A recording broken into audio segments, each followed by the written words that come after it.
Assalamualaikum warahmatullahi wabarakatuh. Halo teman-teman semua. Kami dari kelompok 6, Elsie Zafira dan Putri Budi Lestari. Di sini kami akan menjelaskan materi tentang Pancasila sebagai sistem etika. Yuk, mari kita simak. Pernahkah kalian mendengar istilah etika dan tahukah apa artinya? Nah, di sini kami akan menjelaskan apa itu etika. Istilah etika berasal dari bahasa Yunani, ethos, yang artinya tempat tinggal yang biasa, padang rumput, kandang, kebiasaan, adat, watak, perasaan, sikap, dan cara berpikir.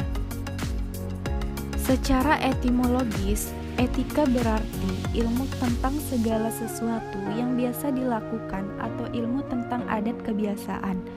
Nah, dalam arti ini, etika berkaitan dengan kebiasaan hidup yang baik, tata cara hidup yang baik, baik pada diri seseorang maupun masyarakat.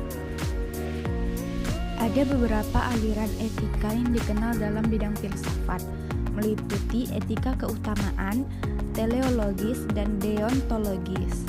Mari kita bahas. Etika keutamaan atau etika kebajikan adalah teori yang mempelajari keutamaan. Artinya, mempelajari tentang perbuatan manusia itu baik atau buruk. Etika teleologis adalah teori yang menyatakan bahwa hasil dari tindakan moral menentukan nilai tindakan atau kebenaran tindakan dan dilawankan dengan kewajiban. Dan yang terakhir, deontologis adalah teori etis yang bersangkutan dengan kewajiban moral sebagai hal yang benar dan bukannya membicarakan tujuan atau akibat. Baik, setelah kita mendapat gambaran tentang pengertian etika dan aliran etika, maka selanjutnya perlu dirumuskan pengertian etika Pancasila.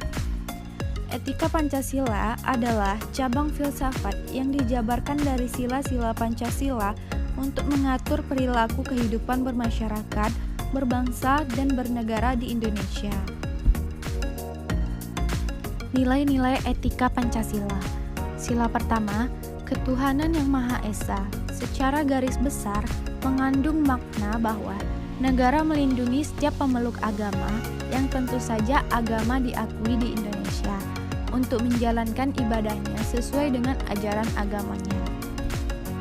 Sila kedua, kemanusiaan yang adil dan beradab, mengandung makna bahwa setiap warga negara mendapatkan perlakuan yang sama di mata hukum, karena Indonesia berdasarkan atas negara hukum. Sila ketiga, persatuan Indonesia, mengandung makna bahwa seluruh penduduk yang mendiami seluruh pulau yang ada di Indonesia ini merupakan saudara, tanpa pernah membedakan suku, agama, ras, bahkan adat istiadat atau kebudayaan. Sila keempat, kerakyatan yang dipimpin oleh hikmat kebijaksanaan dalam permusyawaratan perwakilan, mengandung makna bahwa setiap pengambilan keputusan hendaknya dilakukan dengan jalan musyawarah untuk mufakat, bukan hanya mementingkan segelintir golongan saja yang pada akhirnya hanya akan menimbulkan anarkisme.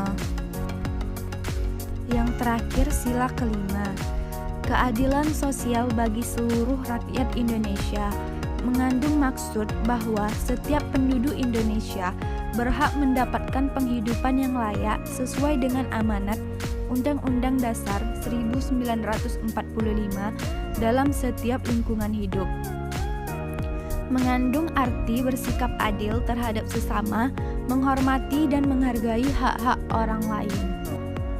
Urgensi Pancasila sebagai sistem etika. Pertama, banyaknya kasus korupsi yang melanda negara Indonesia sehingga dapat melemahkan sendi-sendi kehidupan berbangsa dan bernegara. Contohnya seperti korupsi bansos COVID-19 2020. Kedua, masih terjadi aksi terorisme yang mengatasnamakan agama sehingga dapat merusak semangat toleransi dalam kehidupan antar umat beragama. Contoh, kasus bom Bundir, Makassar, Maret 2021. Ketiga, masih terjadi pelanggaran hak asasi manusia atau HAM dalam kehidupan bernegara, seperti kasus penganiayaan jurnalis di Surabaya 2021. Keempat, ketidakadilan hukum yang masih mewarnai proses peradilan di Indonesia. Contohnya, ketidakadilan penegakan hukum bagi koruptor Indonesia. Kelima, banyaknya orang kaya yang tidak bersedia membayar pajak dengan benar. Contoh, kasus penggelapan pajak oleh perusahaan. Sekian penjelasan dari kami, semoga bermanfaat. Assalamualaikum warahmatullahi wabarakatuh.